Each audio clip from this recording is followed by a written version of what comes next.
Et bienvenue, traileuses, trailers, runneuses, runners, dans ce nouvel épisode du 5 km à l'Ultra Trail, podcast qui partage des conseils pour que vous puissiez courir et atteindre vos objectifs personnels dans la course à pied. Allez, on teste le micro, fort et clair. Oui, fort et clair, impeccable. Bienvenue les amis dans ce nouvel épisode, dans cette nouvelle capsule du 5 km à l'Ultra Trail. Donc, de quoi je vais te parler ? Bah écoute, j'ai chaud. Il fait très chaud, je transpire de tous les côtés, mais c'est pas grave. Mais c'est quand même une donnée à prendre en compte parce que finalement on se déshydrate sans s'en apercevoir véritablement, on transpire. Donc il faut vraiment penser à boire les amis, vraiment, parce que c'est l'été, on veut se faire plaisir à allonger la distance et on s'en rend pas compte, on se déshydrate gentiment. Et allié peut-être avec des festivités, d'apéros, ce genre de choses, les lendemains sont difficiles et parfois le corps il craque. Et voilà, si on peut éviter de faire craquer notre corps un petit peu trop vite, trop facilement, ne rentrons pas trop rapidement dans les difficultés, et pensez à boire, voilà, comme moi je suis en train de faire, littéralement de l'eau et de l'eau. Donc de quoi je voulais te parler ? Déjà de la newsletter qui va sortir, l'épisode sort mercredi, donc il va sortir jeudi, la newsletter de 18h, voilà, et je la trouve très intéressante en fait pour ceux qui veulent préparer un trail de 30, 35, allez peut-être 40 km. Je vais parler des étapes en fait, de comment y arriver. Voilà, il y a un réel qui va sortir sur Instagram pour t'inscrire, mais si tu es déjà inscrit à la newsletter, je vais aborder différents points. Donc on va dire 3 points. Ce sera l'endurance. Voilà, là, je parlerai de comment augmenter ton endurance avec quelques exemples de sorties spécifiques. Voilà, celles aussi que je donne à mes coachés, à certains de mes coachés. Ensuite, je vais t'expliquer comment être plus à l'aise en montée et en descente, avec une séance elle aussi spécifique, une seule, mais qui fonctionne très bien et qui a l'art et le mérite d'être simple et d'allier montée et descente. Et enfin, évidemment, quand on dit 30, 35, voire 40 km, on dit d'allonger la distance, de passer plus de temps sur la course, donc forcément l'alimentation rentre bien plus en jeu, en compte, que pour un 15 ou un 20 km. Donc je te parlerai évidemment d'alimentation. Alors je ne vais pas tout aborder parce que là du coup c'est plus une newsletter, ça va être un roman, mais je vais aborder vraiment les détails, mais pas tant que ça. Pour moi maintenant c'est des détails tellement je les prends en compte sans m'en apercevoir, tu vois, mais ces détails-là vont te permettre de se dire ah oui, faut pas que je fasse cette connerie parce que je risque vraiment d'être mal sur ma course. Donc je te propose, si tu n'es pas encore inscrit à la newsletter, de t'y inscrire. Elle sera disponible aussi sur le blog. Et oui, sur le blog, à partir de jeudi 18h. Voilà, donc je trouve ça assez intéressant. 30 km, après c'est des concepts qui peuvent aller au-delà, mais encore au-delà, il y a des séances encore plus spécifiques. Et j'ai reçu aussi plusieurs questions les gens se demandent s'ils sont capables de faire les choses. Par exemple, quand tu es capable de courir 20 km, je pense, ou 25 km, je pense que tu es capable de courir 30 ou 35 km. Je ne dis pas que tu es capable de courir cette distance d'une semaine sur l'autre, mais globalement, si tu t'entraînes correctement, que tu fais les choses correctement, 3-4 mois plus tard, tu peux t'engager, par exemple, d'un 20 km, tu peux t'engager sur un 30 km. Alors oui, il faut prendre en compte le dénivelé, la technicité, un petit peu, si c'est un trail roulant, une course roulante, ou si au final tu vas plus marcher que courir. Donc oui, faut prendre ça en compte. Mais moi, j'aimerais te dire que il n'y a pas de plafond de verre. Les seules limites qu'on se fixe, c'est celles qu'on se fixe. Pourquoi on se fixerait des limites ? Pas parce que c'est la société qui veut ça, parce que on est un petit peu... On aime bien notre zone de confort en fait, et on se dit un 30 km, j'ai fait qu'un 20 km, je sais pas si je vais y arriver, donc on doute, et c'est normal, c'est même plutôt sain de douter, hein. Je préfère quelqu'un qui doute que quelqu'un qui me dit je vais faire un marathon après mon 10 km là, j'ai fait mon 10 km en 1 heure, je me sens chaud là pour le marathon. Vas-y, hein, fais-toi plaisir, hein. Il y en a qui ont essayé, il y en a qui ont réussi. peut-être. Mais après, l'état, c'est comme tout. Est-ce que tu as envie de courir derrière ou c'est juste un challenge pour te taper un marathon? Bon, chacun voit midi à sa porte, il n'y a aucun problème là-dessus. Tout ça pour te dire que les limites qu'on se fixe, elles sont finalement inconscientes au début parce que voilà, c'est la société, on a grandi, on se fixe toujours des limites, mais en grandissant, les amis, ok, on prend du recul, on prend de la confiance, et petit à petit, on pousse les cailloux devant soi, et on pousse la frontière, et on se met gentiment en danger. C'est ça, en fait, les limites, c'est que c'est l'art de se mettre en danger pour progresser, à mon sens. Alors, je dis pas que c'est une définition parfaite, hein, je l'ai pas prémédité, tu vois, j'y ai pas vraiment réfléchi, mais c'est vrai que, par exemple, moi, à 360 km, je me mets en danger. C'est clairement pas ma zone de confort. Je sais d'ailleurs pas si c'est une zone de confort de quelqu'un, d'un coureur. Bon, on maîtrise jamais, même un ultra, tu vois. On n'est pas dans notre zone de confort sur un ultra. On ne sait pas si on va le terminer, on ne sait pas comment ça va se passer. Mais on a quelques certitudes quand même de l'avoir fait plusieurs fois. Même si ça ne certifie pas non plus que je vais finir ma course, que je vais être bien, que je vais pas avoir des problèmes gastriques.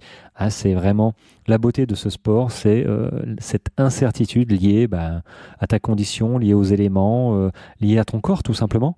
Mais il ne faut pas se fixer des limites trop facilement.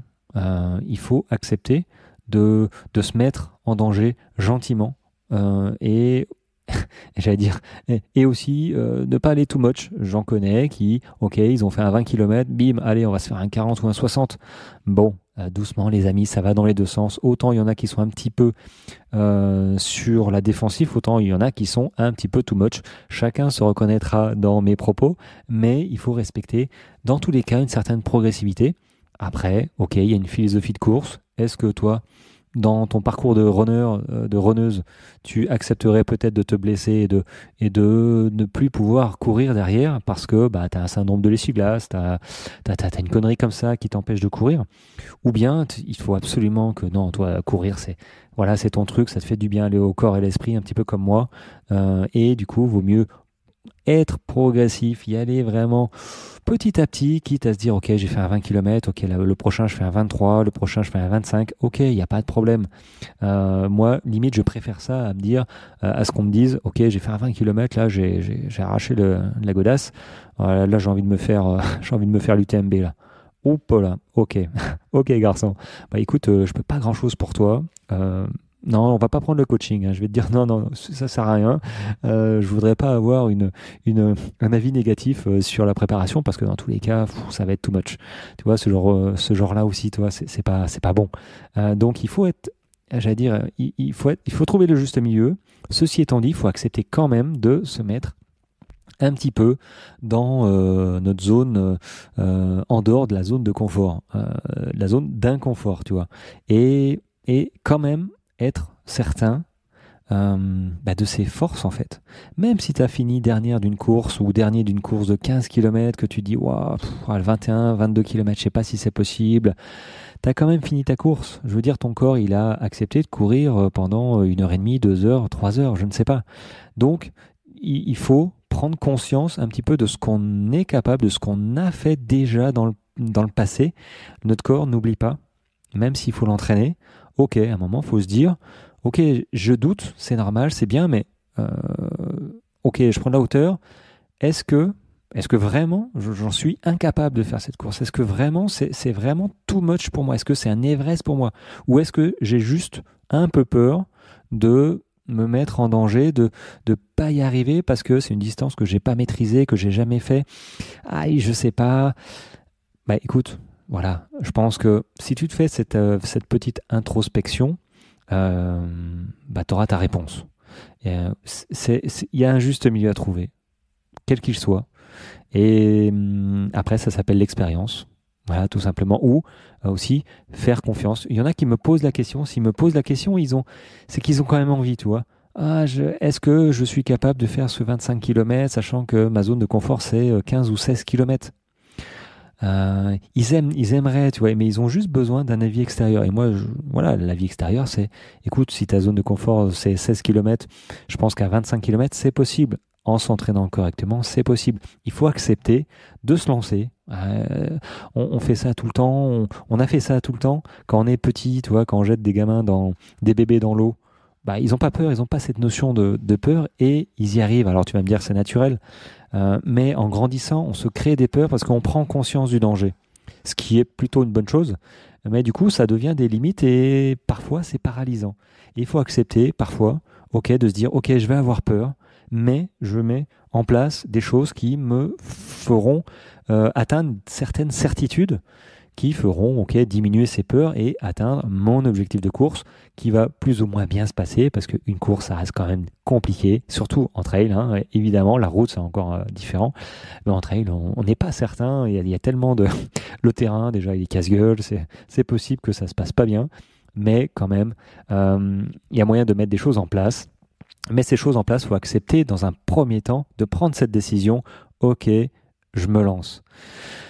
Eh bien, voilà, je n'avais pas prémédité tout ça. C'est un petit peu de prépa mentale, j'ai l'impression. Pour te faire switcher, toi. Alors, je n'aimerais pas te faire switcher en disant tu fais un 20 km, bim, je m'inscris sur un 50 km, pardon. J'ai entendu Raphaël qui m'a dit qu'il fallait que je sorte de ma zone de confort et je m'inscris du coup sur la 50 de l'UT4M doucement. Passe par un 30 km déjà. Voilà, 30-35, c'est bien. Et après, oui, tu peux viser un 50 km comme avec Simon, je crois que sa plus grande course c'était 32 km. Ben, il a fait le 50 km de l'UT4M. C'était cool, c'était, je crois, la belle donne, tu vois. Et il a réussi, mais parce que pendant 3-4 mois, il était avec moi, qu'il est devenu régulier. Même avec 3 séances par semaine, il est devenu régulier et il a pu continuer à courir au bout du 30e kilomètre et terminer pas trop mal. Il a eu du mal sur la fin, c'est certain, mais il a quand même terminé. Allez, sur ce les amis, je vais te laisser. Merci de tes écoutes. J'étais 7e, bon maintenant je suis 12e, mais c'est pas grave, je crois que je le dis souvent. Hein. Et merci de tes écoutes. Et puis surtout, voilà, la newsletter qui sort demain, jeudi, voilà, 1er août.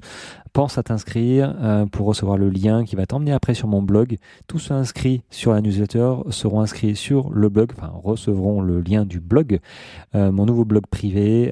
Et du coup, les anciennes newsletters te seront accessibles. Donc si tu écoutes cet épisode un petit peu plus tard, dans une semaine, dans 2 mois peut-être, si tu t'inscris à la newsletter, tu auras accès à celle-ci parce qu'elle sera déjà sur le blog. Donc c'est quand même sympa. Voilà, allez, je te libère. J'espère que tu vas bien. Je t'ai pas posé la question, mais voilà, j'espère que tu vas bien, que les runs se passent bien, que tu profites de cet été enfin et que voilà, tout se passe bien. Allez, sur ce les amis, moi je te souhaite une belle journée. Je vous souhaite une belle journée. On se retrouve demain pour un prochain épisode. Et pensez à aller écouter l'épisode avec Tania, l'épisode précédent, qui a terminé son premier ultra 160 km et dans une ambiance de folie, vraiment. Je suis jaloux, je l'ai dit 40 000 fois, mais c'est vrai. Peut-être que je terminerai dernier de ma course, histoire de avoir cette même ambiance en Suisse. Voilà. Allez, je vous libère. Ciao, ciao.